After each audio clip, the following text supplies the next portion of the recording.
Good morning and happy Mother's Day. Hope you guys are enjoying your Sunday and celebrating with your mothers. I hope some of you actually get to hang out with your mothers today in this age of coronavirus.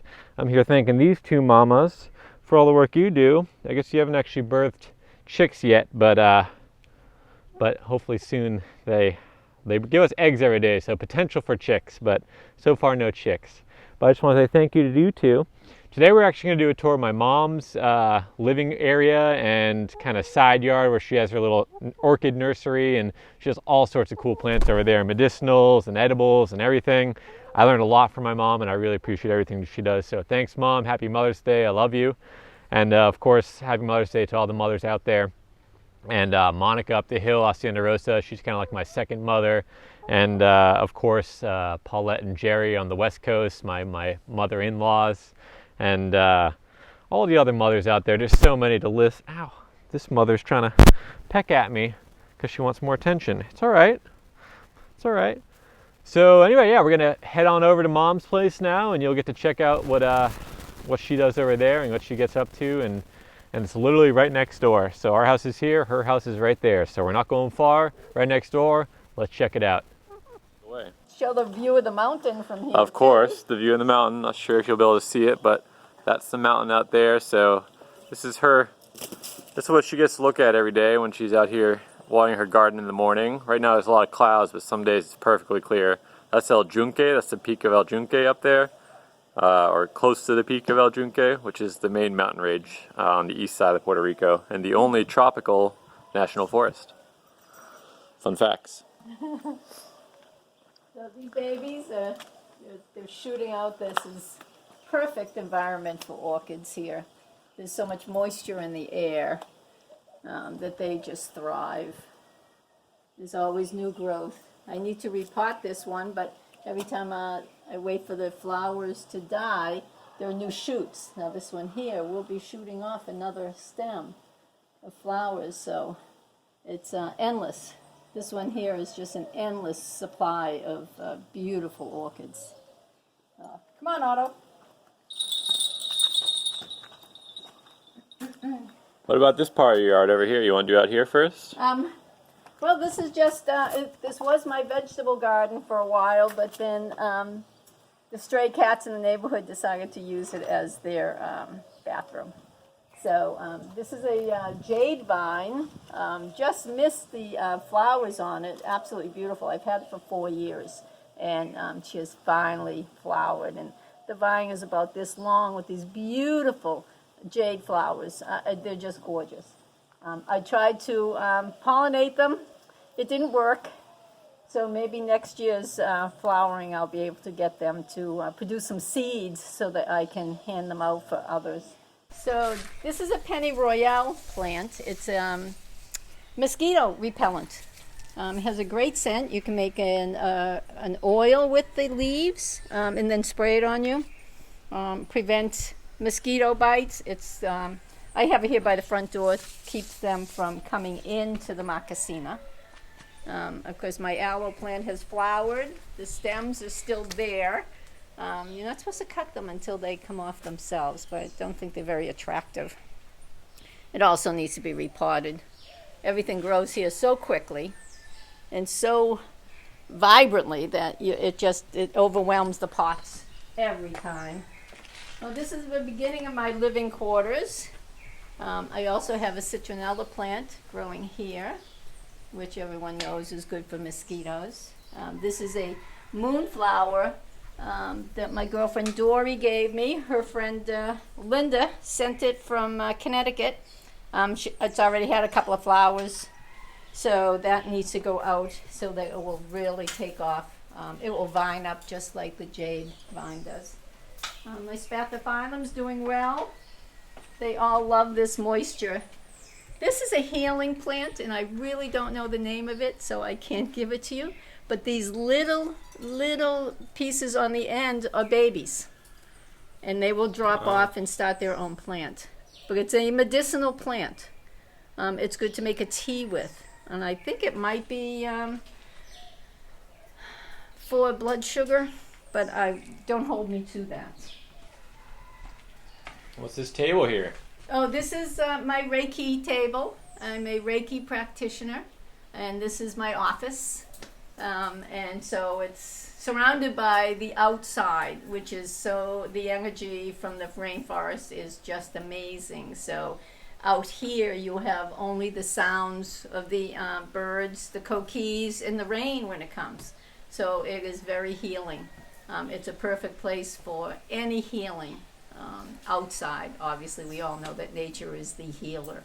So this is where this is my workstation here. And here's an orchid that decided to pop out for Mother's Day. I'm so pleased. Mother's Day orchid. That's right. That's awesome. It is awesome. And this is another healing plant that Felipe brought. He picked it up on his yard. And it is flowering, which I do have to cut off the flowers so it will keep growing. But this is good for blood pressure and for stomach ailments. It keeps nausea away. And this just grows like almost anything in the rainforest. I mean, this island, you could live the rest of your life without going to a pharmacy or a doctor. Everything is in the ground. So I have a couple of those growing from my old friend Felipe. So this is my nursery. We have a lot of transplanting going. This is a dragon fruit plant. It has this beautiful fruit that comes out that looks like a dragon. It has scales. And this is a vining cactus, which is pretty cool. Never heard of that. And these are all the roots, the air root system. So many, like as an orchid, they absorb the moisture from the air, and that's what feeds the plants. And this is Nyx. This is going to be going out in the backyard onto the coconut tree, I think. This is a vanilla vine. It's a gift from a birthday gift from my friend Megan here in Puerto Rico. Thanks, Megan. So she's really doing well.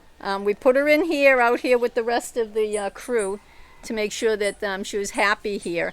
And she has a little air root coming out here, absorbing some of the moisture. So this will vine up the coconut tree and it'll produce vanilla beans. So that would be cool. I have my spring mix going here. I get my salads here. I try to grow as much as I can. Actually out here in the nursery there's there's more. I got more babies coming here on this vine. This one is just about finished. She was beautiful. She's lasted probably a good 2.5 months, although she does have a couple of more pods opening up. And this one here has been going pretty strong for 2 months also. So they do like shade. This gets a little bit of sun during the day, so they don't mind that, but it gets a lot of moisture and a lot of shade. So this is where I will bring them in and out from outside. And this is my next big job. This is a pitcher plant, which is a similar to the Venus flytrap.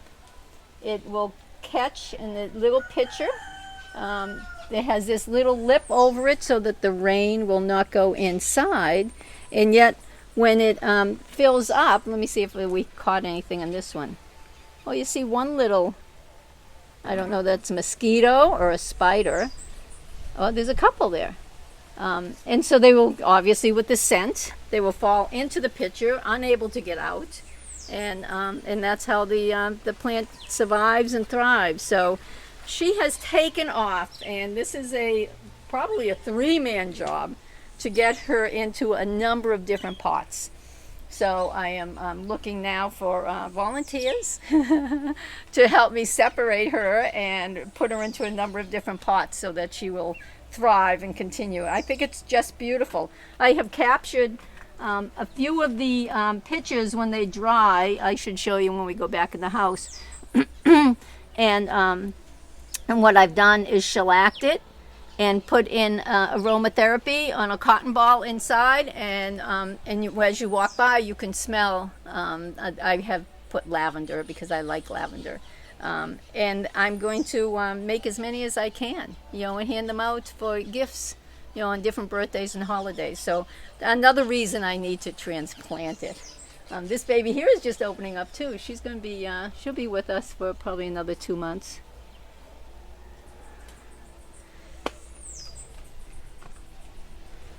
This is a holy basil plant. Everybody loves basil. It smells like basil, tastes like basil.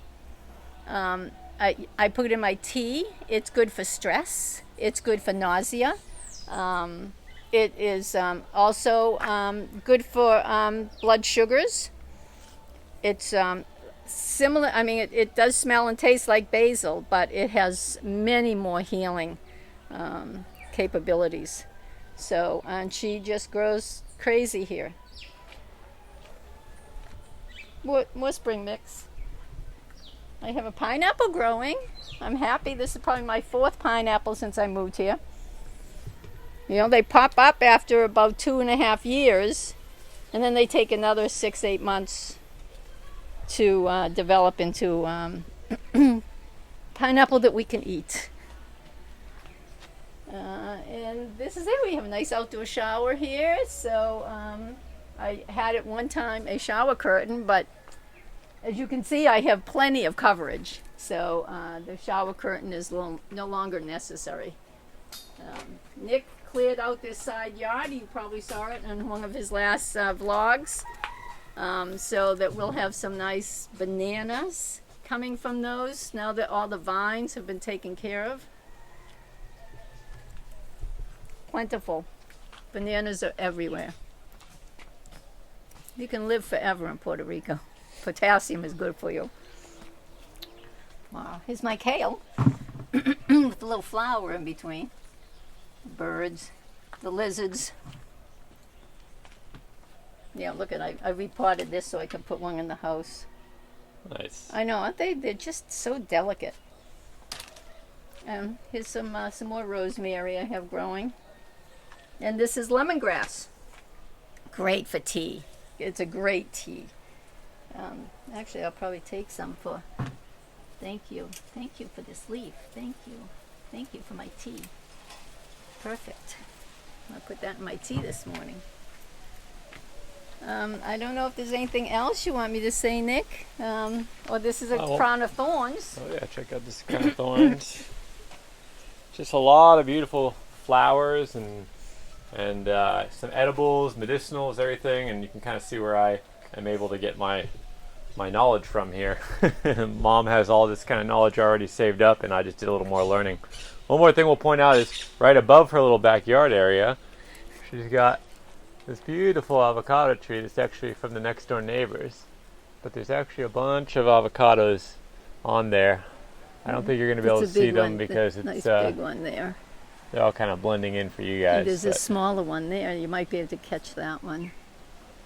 That is a nice avocado tree that's going to be producing for us. And there's a papaya tree right here. This is all around the other side of the fence, but you know, if avocado falls, then that becomes our avocado. You know? That's all I'm saying. That's the way I see it too. We're neighborly here. Everyone helps out everyone else. You know, if you have too much, you leave a bucket outside your house, and people that come by that need it will take it. So we feed each other. This is a community. We don't just live, you know, in one person. We live in a community in this world, and certainly Puerto Ricans are all about family and community. It's a great place to be. Speaking of community, as usual, Otto is surveying the area. He likes to come over here and hang out with Mom during the day when we tell him to go out and play. So he comes over here and sleeps on the couch instead of actually doing his job in the garden and getting rid of all those mice and rats and everything. But we forgive him for it because he's super cute. I kept the seeds from my pepper plant. I want to throw those. I just put them out here to dry. Nice. So we can use those. Well, and this is my place. This is where I live. This is my home. I hope you enjoyed my tour. I feel like it's Sunday morning. Don't they have that house, thing on Sunday morning? Do you have a basket you can show off from the palm leaves? Was there a couple outside? Here, let me go get. Well, no, that's not them. Let me go get it. So we have a palm tree out back, and there's a pretty, basically basket weaving with palm leaves is a thing. That's a thing that people can do. They've been doing it for a long time, but Mom actually learned from a local guy down the hill. So and the other day I just cut down a bunch of the palm leaves from our palm tree, our cocoa palm back there. So she actually takes those palm leaves, and I usually use them in the garden for mulch. She uses them for artwork. So let's see if we can show you what she makes.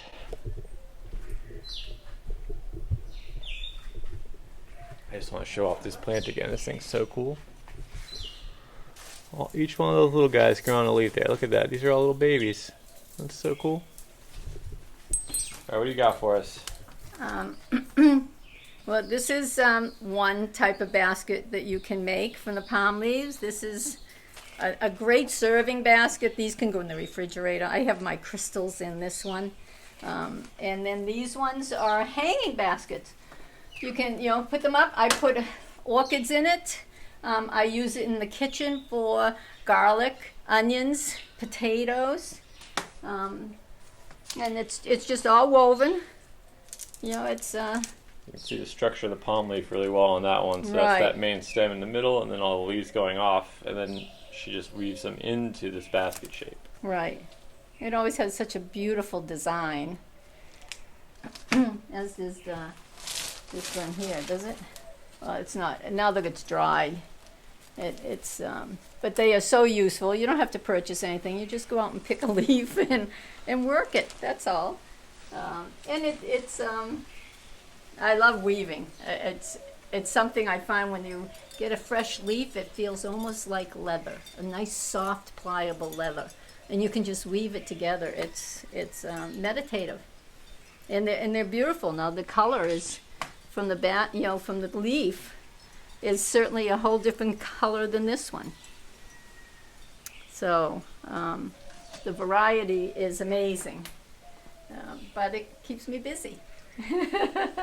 It keeps all of us busy. Nick will cut the palm leaf down for me, and I will sit and weave. And I made one that's a double basket for Katie for her birthday.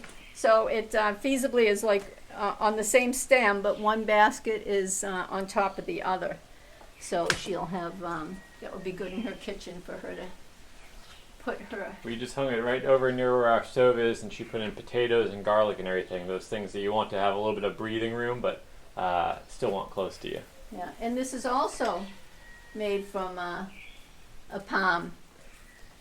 The spines of the leaf, if you see here, Nick, get a close up.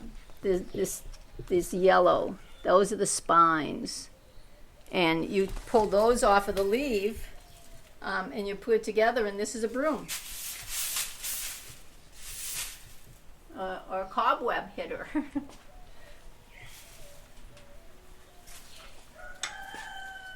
All right.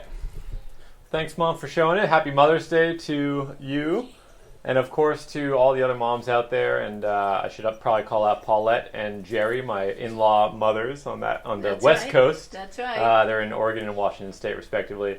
And of course, there's so many other all my sisters.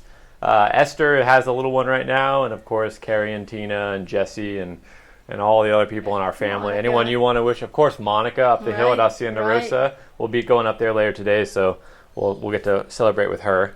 Anyone else you want to shout out to for Mother's Day? Oh, there's all of you mothers out there that have taken care of someone, whether you have your own child or whether you're just taking care of part of the world.